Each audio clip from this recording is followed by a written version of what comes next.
Welcome back to the Master's Program Online. I'm Noah Elias, and we just heard a segment last week on partying with fools or walking with the wise.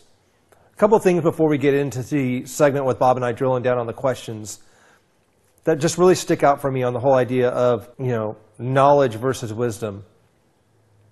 For me, when I was going through the Master's Program, you're getting just downloaded this incredible, incredible knowledge. And what I had to really focus on in my life was how much was I taking that I was learning? I mean, even in my craft, like my career and everything, the edge, right?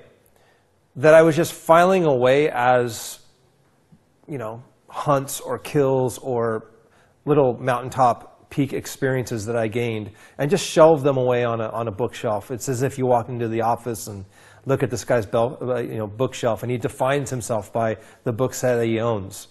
Well, it's one thing to have the knowledge. It's another thing to actually read it, to actually take it in. But really where things, as Bob has talked about, is the moment that we put that knowledge into action is when it becomes wisdom. I looked at my life in the timeline, and I started realizing, I had my youth. I was going to go to college. I was going to embark on my career. And as I was doing that, I was pretty much following myself. I didn't have a whole lot of people that I was following. Mentorship came into my life. Bob came into my life. Other mentors came into my life, whether it be in the area of business, looking at a mentor that was helping me in that area, learning how to build my products and all that. Those were certain parts. But when it came to the spiritual realm and really the bigger picture on what God has for my life, that became paramount. It was great to go sit down and have these times where I was getting downloaded. It's great for you to be listening to these modules and getting downloaded this great knowledge. The question is it going to be used?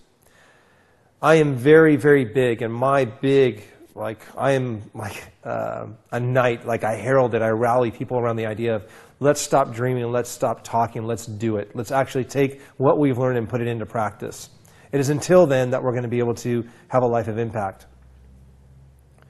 Throughout my 20s and throughout my 30s, and as I started getting to the ripe age of 40, I'm 43 now, but as I started looking at that, I realized, this whole thing about the Master's Program teaches is the whole idea that typically, TMP is much different than what the world has to offer. Why? Because we're comparing ourselves, TMP is a biblical worldview as opposed to what the culture and earth has to offer. And where it really hit home for me on the knowledge versus wisdom front was, hey, I'm going to gain all this knowledge, but as I grow older, I should be getting wiser. But as soon as I can get wisdom, I'll look for it. Proverbs talks about, it's more priceless than silver and gold. It's the most priceless thing that you can get. Get wisdom, get knowledge. But wisdom comes with exercise. So as I compare that to the earthly view, it's basically grab all that you can, get as many possessions as you possibly can, get comfortable, and then decline and coast your way to death, to retirement. Retirement for me was literally like a nail in the coffin on life for me. And at midlife, I've removed the word, for me personally, I've removed retirement out of the equation in my life. It doesn't exist. Financially, have we made some decisions that we're investing in our future? Absolutely. But I'm not looking at stopping. Bob and I talk about this topic all the time. Why would I stop in life? Why would I stop being productive in life when I'm at the top of my game, know the most that I've ever known, and having the most impact I've ever had? It blows me away how people just literally want it to stop and then flatline or decline.